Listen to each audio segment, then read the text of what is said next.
Pemirsa, dalam menyambut Hari Raya Suci Nyepi tahun Saka 1943 pada 14 Maret mendatang kembali diwarnai dengan situasi pandemi. Jika tahun lalu Sipeng dilaksanakan selama 3 hari, kali ini Sipeng perayaan Nyepi dilaksanakan sesuai kalender dengan penerapan protokol kesehatan yang ketat. Penyiaran Hindu PHDI Bali, Inyoman Alit Putrawan mengatakan, pembatasan ini dilakukan agar tidak terjadinya klaster baru setelah pawai ogoh-ogoh.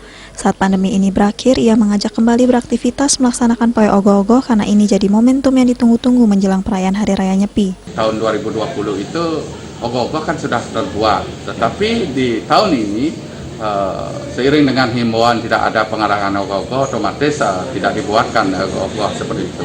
Jadi harapan kami bahwa kreativitas masyarakat khususnya pemuda itu mohon ditahan sebentar, artinya mudah-mudahan ketika pandemi ini berakhir silahkan kita beraktivitas melaksanakan pawai ogoh-ogoh di pengerupukan tersebut, karena ini ada juga momentum bahwa saya kembali lagi mengatakan bahwa kesehatan masyarakat, kesehatan kita semua itu jauh lebih penting agar jangan sampai klaster-klaster COVID ini terjadi karena pasca perayaan pengarakan ogoh-ogoh atau perayaan Nyepi ini yang harus kita hindari secara bersama-sama, bahwa kita harus yakin dan seyakin-yakinnya bahwa pandemi ini akan berakhir, aktivitas seperti biasa kita bisa laksanakan.